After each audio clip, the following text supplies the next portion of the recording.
Hey everybody, quick interlude. This video is actually sponsored by Wayne's Books, where from now until February 9th, you can get 15% off all of your purchases over there by using the coupon code BackToBasics.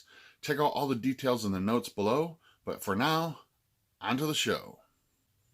Hey everybody, Questwise here, and today we're going to we're going back to our Back to Basics series that we're doing here in the year 2020. Today's a little bit different. We're going to be looking at a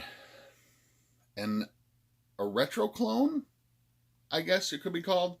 One of the things I want to do during the series is I want to show not only some of the basic games, not some of the classic modules and games and rules and stuff that came out, but I also want to show their influence on this OSR culture, this OSR movement, the retro clones and stuff that come out, and why they're important. And today I thought I would start that idea with a very sort of strange offshoot in a different direction. Because this is a game that I was extremely curious about. It's an offshoot of a game which I never got into the original. I was never around anybody who played the original version of this game or the game that it was based on, and so I didn't have any really kind of connection with it. But it became very curious to me. I really wanted to know more about it, and had some great discussions online with people like Tim, who's also known as Samwise7. And a few other folks and stuff who had played it and who love this system. But the game we're going to talk about today is HARP, which is high adventure role-playing fantasy. And this is the fantasy version.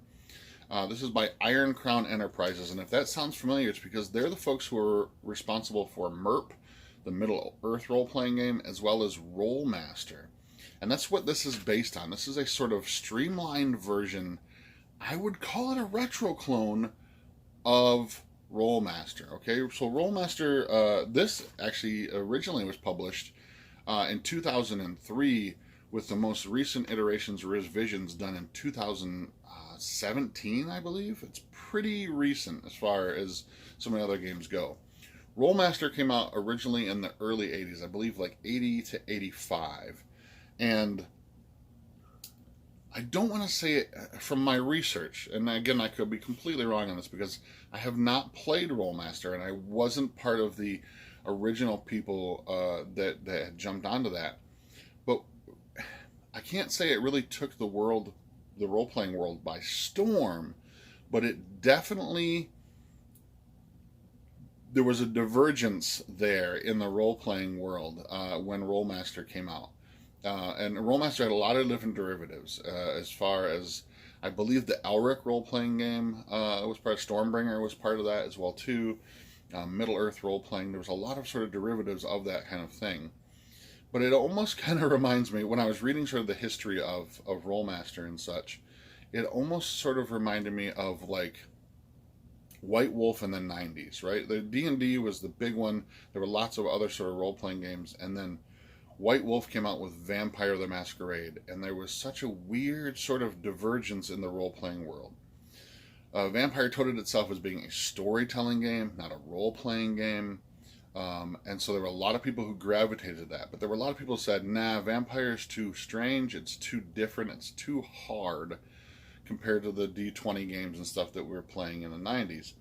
I feel that's kind of how, again, my own personal opinion, but from my own personal research, and please, if I'm completely wrong, I would love to have a discussion. Drop your a message down in the notes below. But I kind of get this feeling as if that's what happened with Rolemaster. Rolemaster came out, and there were a lot of people, and I've talked to some people who were part of that, were huge fans of it back in the 80s. And they all left, like D&D, to go to play Rolemaster. And they had tons of fun with it. But it has been referred to as the mathematician's version of role-playing. It was super crunchy and super complex and had tons of charts and was just overwhelming. The little bit of research that I've looked into Rolemaster and my reading of HARP, I know that there are way more complicated games out there on the market. I think it's the fact that there are tons of charts, there are tons of reference material that you need to refer to in order for the game to run correctly. I don't know, and again, I haven't played Rolemaster, I have played HARP a little bit.